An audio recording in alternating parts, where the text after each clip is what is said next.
ಯೋಂತಃ ಪ್ರವಿಶ್ಯ ಮಮ ವಾಚಮಿಮಾಂ ಪ್ರಸುಪ್ತಾಂ ಸಂಜೀವಯತ್ಯಖಿಲಶಕ್ತಿಧರಸ್ವಧಾಮ್ನಾ ಅನ್ಯಾಂಶ್ಚ ಹಸ್ತಚರಣಶ್ರವಣತ್ವಗಾದೀನ್ ಪ್ರಾಣಾನ್ನಮೋ ಭಗವತೆ ಪುರುಷಾಯ ತುಭ್ಯಂ. ಪೂಜ್ಯಾಯ ರಾಘವೇಂದ್ರಾಯ ಸತ್ಯಧರ್ಮರತಾಯ ಚ ಭಜತಾಂ ಕಲ್ಪವೃಕ್ಷಾಯ ನಮತಾಂ ಕಾಮಧೇನವೇ.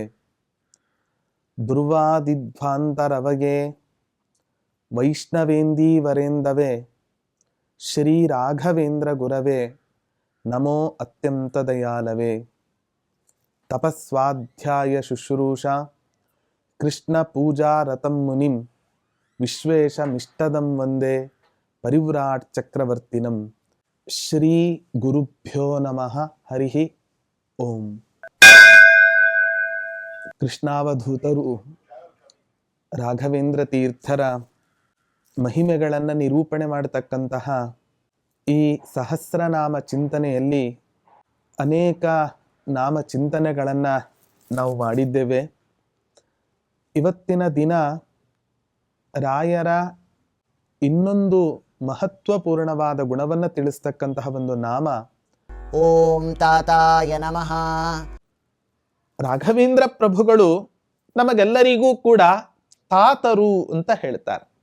ತಾತ ಅನ್ನೋ ಶಬ್ದ ಕನ್ನಡದಲ್ಲಿ ಒಂದು ಅರ್ಥವನ್ನು ಕೊಟ್ಟರೆ, ಸಂಸ್ಕೃತದಲ್ಲಿ ಈ ತಾತ ಅನ್ನೋ ಶಬ್ದದ ಅರ್ಥ ಬೇರೆ ಅರ್ಥವನ್ನೇ ಕೊಡುತ್ತೆ. ಕನ್ನಡದಲ್ಲಿ ಇವತ್ತಿನ ದಿನ ನಾವು ತಾತ ಅಂತ ಯಾರಿಗೆ ಕರಿತೇವೆ? ಯಾರ ತಲೆಯ ಕೂದಲು ಬೆಳ್ಳಗಾಗಿದೆಯೋ ಅಥವಾ ಯಾರ ಹಲ್ಲು ಬಿದ್ದಿದೆಯೋ, ಯಾರ ಚರ್ಮ ಸುಕ್ಕುಗಟ್ಟಿದೆಯೋ ಅಥವಾ ಯಾರಿಗೆ ವಯಸ್ಸಾಗಿದೆನೋ ಅವರನ್ನು ಇವತ್ತಿನ ದಿನ ನಾವು ತಾತ ಅಂತ ಕರಿತೇವೆ ಅಥವಾ ಅಜ್ಜ ಅಂತ ಕರಿತೇವೆ. ಹೀಗೆ ಈ ಹೆಸರುಗಳಿಂದ ಇವತ್ತಿನ ದಿನ ನಾವು ಕನ್ನಡದಲ್ಲಿ ಇದನ್ನು ವ್ಯವಹಾರ ಮಾಡ್ತೇವೆ. ಆದ್ರೆ ವಸ್ತುತಃ ಈ ತಾತ ಅನ್ನೋ ಶಬ್ದದ ಅರ್ಥ ಏನು? ಸಂಸ್ಕೃತದಲ್ಲಿ ತಾತ ಅನ್ನೋ ಶಬ್ದದ ಅರ್ಥ ಏನು ಅಂತ ಹೇಳಿದ್ರೆ, ತಂದೆಗೆ ತಾತ ಅಂತ ಕರೀತಾರೆ. ರಾಯರು ಇವತ್ತಿನ ದಿನ ಪ್ರತಿಯೊಬ್ಬ ಭಕ್ತರಿಗೂ ಕೂಡ ತಂದೆಯ ಸ್ಥಾನದಲ್ಲಿ ಇದ್ದಾರೆ. ಒಬ್ಬ ತಂದೆ ಆಗಿರತಕ್ಕಂಥವನು ತನ್ನ ಮಗ ಎಷ್ಟೇ ದುಷ್ಟನಾಗಿದ್ದರೂ ಕೂಡ ಮಗನ ಹಿತವನ್ನೇ ಬಯಸ್ತಾನೆ ಹೊರತು ಯಾವತ್ತೂ ಕೂಡ ಮಗನಿಗೆ ಕೆಡುಕನ್ನ ಬಯಸೋದಿಲ್ಲ. ಮನುಸ್ಮೃತಿಯಲ್ಲಿ ಮನು ಒಂದು ಉತ್ತಮವಾದ ಮಾತನ್ನು ಹೇಳ್ತಾನೆ. ವೃದ್ಧೌ ಚ ಮಾತಾ ಪಿತರು ಸಾಧ್ವಿ ಭಾರ್ಯ ಸುತ ಶಿಶು ಅಪ್ಯ ಕಾರ್ಯ ಶತಂ ಕೃತ್ವ ಭರ್ತವ್ಯ ಮನುರಬ್ರವೀತ್. ವೃದ್ಧರಾದ ತಂದೆ ತಾಯಿಗಳನ್ನ, ಸಾಧ್ವಿಯಾದ ತನ್ನ ಮಡದಿಯನ್ನ, ಅಷ್ಟೇ ಅಲ್ಲದೆ ಸುತ ಶಿಶು ತನ್ನ ಮಗ ಅಕಾರ್ಯ ಶತಂ ಕೃತ್ವಾಪಿ, 100 ಕೆಟ್ಟ ಕೆಲಸಗಳನ್ನ ಮಾಡಿದರೂ ಕೂಡ ಆ ಮಗನನ್ನ ಭರ್ತವ್ಯ, ಅವನನ್ನ ಪೋಷಣೆ ಮಾಡಬೇಕು ಅಂತ ಒಂದು ಪ್ರಸಿದ್ಧವಾದ ಮಾತು. ಹಾಗಾಗಿ ಸಹಜವಾಗಿ ಲೋಕದಲ್ಲಿ ನಾವು ನೋಡಿರ್ತಕ್ಕಂತಹ ಅಥವಾ ನಮ್ಮ ಅನುಭವಕ್ಕೆ ಬಂದಂತಹ ನಿಯಮ ಏನು ಅಂತ ಹೇಳಿದ್ರೆ, ಮಕ್ಕಳು ಎಷ್ಟೇ ಕೆಟ್ಟ ಕೆಲಸ ಮಾಡಿದರೂ ಕೂಡ ಇಂದಲ್ಲ ನಾಳೆ ಸರಿ ಹೋಗ್ತಾನೆ ಅನ್ನೋ ಒಂದು ಭಾವನೆಯಿಂದ ಅವರ ಮೇಲೆ ಇದ್ದ ಅಕ್ಕರೆ ಆಗಲಿ ಅಥವಾ ಪ್ರೀತಿ ಆಗಲಿ ಯಾವತ್ತೂ ಕೂಡ ನಾವು ಕಡಿಮೆ ಮಾಡಿಕೊಳ್ಳಿಕ್ಕೆ ಹೋಗಲ್ಲ. ಹೆತ್ತವರಿಗೆ ಹೆಗ್ಗಣವೂ ಮುದ್ದೆ. ಮಕ್ಕಳು ಹೇಗೆ ಇರಲಿ, ಹೆತ್ತ ತಂದೆ ತಾಯಿಗಳಿಗೆ ಸಹಜವಾಗಿ ಆ ತಮ್ಮ ಮಕ್ಕಳ ಮೇಲೆ ಪ್ರೀತಿಯನ್ನ ಮಾತ್ರ ಯಾವುದೇ ಕಾರಣಕ್ಕೂ ಕೂಡ ಕಡಿಮೆ ಮಾಡಿಕೊಳ್ಳಿಕ್ಕೆ ಸಾಧ್ಯ ಇಲ್ಲ. ಒಬ್ಬ ಸುಭಾಷಿತಕಾರ ಒಂದು ಮಾತನ್ನ ಹೇಳ್ತಾನೆ. ಜಗತ್ತಿನಲ್ಲಿರೋ ಜನರನ್ನ ನೋಡಿದ್ರೆ ನಂಗೆ ತುಂಬಾ ಆಶ್ಚರ್ಯ ಆಗತ್ತೆ ಅಂತ ಹೇಳ್ತಾನ ಅವನು. ಯಾಕೆ? ಇವತ್ತಿನ ದಿನ ಪ್ರತಿಯೊಬ್ಬ ತಂದೆ ತಾಯಂದಿರು ಕೂಡ ತಮ್ಮ ಮಕ್ಕಳ ಉತ್ತಮ ಭವಿಷ್ಯಕ್ಕೋಸ್ಕರ ಅನೇಕ ರೀತಿಯಾಗಿ ದುಡ್ಡನ್ನ ಉಳಿತಾಯ ಮಾಡಿ ಮಕ್ಕಳಿಗೋಸ್ಕರ ಆಸ್ತಿಯ ರೂಪದಲ್ಲಿ, ಹಣದ ರೂಪದಲ್ಲಿ ಇವತ್ತಿನ ದಿನ ಕೊಟ್ಟು ಹೋಗೋದನ್ನ ನಾವು ನೋಡ್ತೇವೆ. ಆದರೆ ಸುಭಾಷಿತಕಾರ ಹೇಳ್ತಾನೆ, ಮಕ್ಕಳು ಎರಡು ರೀತಿಯಾದ ಮಕ್ಕಳು ಇರ್ತಾರೆ. ಒಳ್ಳೆ ರೀತಿ ಮಕ್ಕಳು, ಕೆಟ್ಟ ರೀತಿಯ ಮಕ್ಕಳು.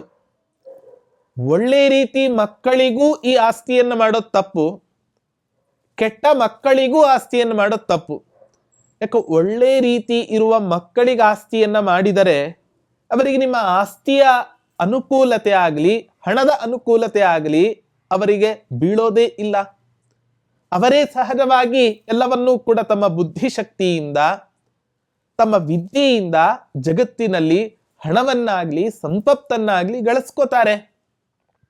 ತುಂಬಾ ದುಷ್ಟ ಮಕ್ಕಳು ಅಂತ ಇದ್ರೆ ಕೂಡಿಟ್ಟ ಆಸ್ತಿ ಅಥವಾ ಹಣ ಅವರಿಗೆ ಕೊಟ್ಟು ಇನ್ಯಾವುದೋ ದುರ್ವಿನಿಯೋಗವನ್ನು ಮಾಡ್ತಾರೆ. ಭಾಗವತದಲ್ಲಿ ದುಂದುಕಾರಿ ಗೋಕರ್ಣನ ಕಥೆಯನ್ನು ನಾವು ಕೇಳ್ತೇವೆ. ಅವರಿಬ್ಬರ ತಂದೆ ಆ ದುಂದುಕಾರಿಯ ದುರ್ವ್ಯಸನದಿಂದ ಬೇಸತ್ತು ಮನೆ ಬಿಟ್ಟು ಹೋಗ್ತಕ್ಕಂಥ ಪರಿಸ್ಥಿತಿಯನ್ನ ಪುರಾಣಗಳಲ್ಲೂ ಇವತ್ತಿನ ದಿನ ನಾವು ನೋಡ್ತೇವೆ. ಹಾಗಾಗಿ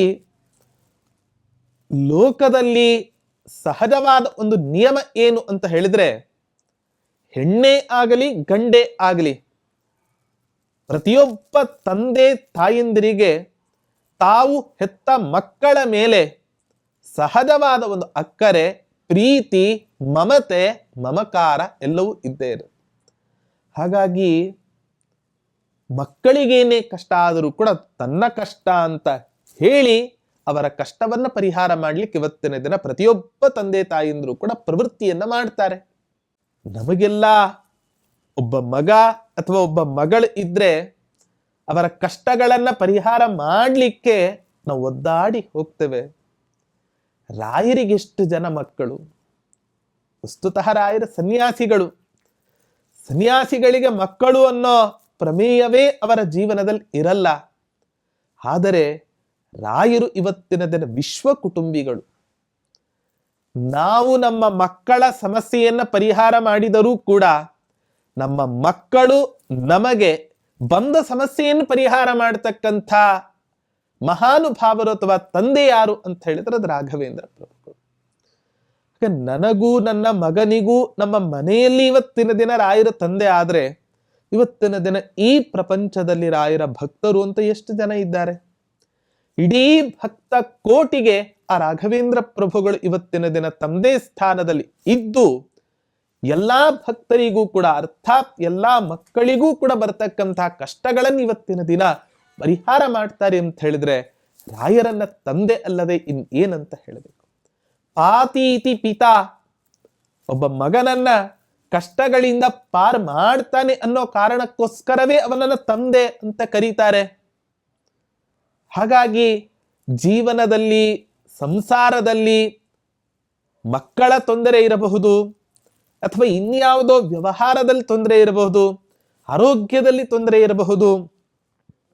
ತಸ್ಯ ಕುಷ್ಠಾದಿ ರೋಗಾಣಾಂ ನಿವೃತ್ತಿ ತ್ವರೆಯ ಭವೇತ್ ಅಂತ ಒಂದು ಪ್ರಸಿದ್ಧವಾದ ಮಾತು. ತಂದೆ ಅಲ್ಲದೆ ಇದ್ದರೆ ಇವತ್ತಿನ ದಿನ ಅಪರಿಹಾರ್ಯವಾಗಿರ್ತಕ್ಕಂಥ ರೋಗಗಳು, ಕುಷ್ಠರೋಗವೇ ಮೊದಲಾಗಿರ್ತಕ್ಕಂಥ, ಅಪಸ್ಮಾರ ಮೊದಲಾಗಿರ್ತಕ್ಕಂಥ ರೋಗಗಳು, ಇಂಥ ರೋಗಗಳನ್ನ ರಾಯರ ನಿಷ್ಕಲ್ಮಶವಾದ ಉಪಾಸನೆಯಿಂದ ಪ್ರತಿಯೊಬ್ಬ ಭಕ್ತನಿಗೂ ಕೂಡ ಪರಿಹಾರ ಆಗತ್ತೆ ಅಂತ ಹೇಳಿದ್ರೆ ಆ ರಾಯರು ತಂದೆಯ ಸ್ಥಾನವನ್ನು ಅಲಂಕರಿಸದೆ ಇದ್ದರೆ ಈ ರೀತಿಯಾಗಿ ಪರಿಹಾರ ಮಾಡ್ಲಿಕ್ಕೆ ಸಾಧ್ಯ ಇತ್ತ? ತಮ್ಮ ಶಿಷ್ಯರಾದ ಅಪ್ಪಣ್ಣಾಚಾರ್ಯರಿಗೂ ಕೂಡ ತಂದೆಯ ಸ್ಥಾನದಲ್ಲೇ ಇದ್ದವರು. ಆಗ ಕೊನೆ ಕ್ಷಣದಲ್ಲಿ ರಾಯರ ಬೃಂದಾವನ ಆಗಿದೆ ಅನ್ನೋದನ್ನ ಕೇಳಿ ದುಃಖಿತರಾಗಿ ತುಂಗಾ ನದಿಯಲ್ಲಿ, ತುಂಗಭದ್ರಾ ನದಿಯಲ್ಲಿ ನಡೆದುಕೊಂಡು ಬಂದು ರಾಯರ ಸ್ತೋತ್ರವನ್ನ ಮಾಡ್ತಾ ಇರ್ತಾರೆ. ಆದರೂ ಕೂಡ ಇಷ್ಟು ದಿನ ಸಾಕ್ಷಾತ್ತಾಗಿ ನಮ್ಮನ್ನ ರಕ್ಷಣೆ ಮಾಡಿದ ಪ್ರಭುಗಳು ಇವತ್ತಿನ ದಿನ ವೃಂದಾವನಸ್ಥರಾಗಿದ್ದಾರೆ ಅಂತ ಕೇಳಿ ದುಃಖಿತರಾಗ ಆ ಸ್ತೋತ್ರವನ್ನ ಹಾಗೇ ಬಿಟ್ಟಾಗ ವೃಂದಾವನದಲ್ಲೇ ಇದ್ದುಕೊಂಡು ಅಪ್ಪಣ್ಣಾಚಾರ್ಯರು ಮಾಡಿದ ಆ ಸ್ತೋತ್ರಕ್ಕೆ ಮುದ್ರೆಯನ್ನು ಒತ್ತಿಕೊಟ್ಟಂಥ ಮಹಾನುಭಾವರು ತಂದೆ ಅದು ರಾಘವೇಂದ್ರ ಪ್ರಭು. ಸಾಕ್ಷಿ ಹಯಾಸ್ಯೋತ್ರಹಿ, ಈ ಸ್ತೋತ್ರಕ್ಕೆ ಹಯಗ್ರೀವ ದೇವರೇ ಸಾಕ್ಷಿ ಅಂತ ಹೇಳಿ ಹಯಗ್ರೀವ ದೇವರ ಅಂಕಿತವನ್ನು ಕೊಟ್ಟು ಹೋದಂತಹ ಮಹಾನುಭಾವರು ರಾಘವೇಂದ್ರ ಪ್ರಭು. ಸಾಧಾರಣವಾಗಿ ದಾಸರಿಗೆ ಅಂಕಿತವನ್ನ ಕೊಡೋದನ್ನ ನೋಡ್ತೇವೆ, ಆದರೆ ಅಪ್ಪಣ್ಣಾಚಾರ್ಯರು ಮಾಡಿದ ಆ ಸ್ತೋತ್ರಕ್ಕೆ ಸ್ವಯಂ ತಾವಾಗಿ ಹಯಗ್ರೀವ ದೇವರ ಅಂಕಿತವನ್ನ ಕೊಟ್ಟು ಇದು ಅತ್ಯಂತ ಪ್ರಮಾಣ ಪುರಸ್ಸರವಾದದ್ದು ಅನ್ನೋದನ್ನ ಜಗತ್ತಿಗೆ ಕೊಟ್ಟಂತಹ ತಂದೆಗಳು ಇವತ್ತಿನ ದಿನ ರಾಘವೇಂದ್ರ ಪ್ರಭುಗಳು. ಒಬ್ಬ ಗೃಹಸ್ಥನಾಗಲಿ, ಬ್ರಹ್ಮಚಾರಿಗಳಾಗಲಿ, ಸನ್ಯಾಸಿಗಳಾಗಲಿ, ತಾವು ಸನ್ಯಾಸಿಗಳಾದರೂ ಕೂಡ ಅಪರೋಕ್ಷ ಜ್ಞಾನಿಗಳಾದ ರಾಘವೇಂದ್ರ ಪ್ರಭುಗಳ ಸ್ತೋತ್ರವನ್ನ ಎಷ್ಟೋ ಸನ್ಯಾಸಿಗಳು ಇವತ್ತಿನ ದಿನ ಮಾಡೋದನ್ನ ನಾವು ನೋಡ್ತೇವೆ. ವೈಶ್ಯರಾಗಲಿ, ಇತರೆ ವರ್ಣದವರಾಗಲಿ ಎಲ್ಲರೂ ಕೂಡ ರಾಘವೇಂದ್ರ ಪ್ರಭುಗಳ ಮೇಲೆ ಮಾಡಿದ ಈ ಸ್ತೋತ್ರವನ್ನ ಪಾರಾಯಣ ಮಾಡಿ ಜೀವನದಲ್ಲಿ ಧನ್ಯತಾಭಾವವನ್ನು ತಾಳೋದನ್ನು ನಾವು ನೋಡ್ತೇವೆ. ಇದಕ್ಕೆ ಮುಖ್ಯ ಕಾರಣ ರಾಯರು ತಮ್ಮ ಭಕ್ತ ಕೋಟಿಯನ್ನ ಮಕ್ಕಳು ಅಂತ ಅವರು ಪರಿಗಣನೆ ಮಾಡಿರೋ ಕಾರಣದಿಂದ ಇದೆಲ್ಲವೂ ಕೂಡ ಸಾಧ್ಯ ಆಗತ್ತೆ, ಹೊರತು ಇಲ್ಲದೆ ಹೋದ್ರೆ ಇದು ಸಾಧ್ಯವೇ ಇಲ್ಲ. ಹಾಗಾಗಿ ಓಂ ತಾತಾಯ ನಮಃ ಓಂ ಅಂತ ಹೇಳಿ ಕೃಷ್ಣಾವಧೂತರು ಸ್ತೋತ್ರವನ್ನ ಮಾಡ್ತಾ ಇದ್ದಾರೆ.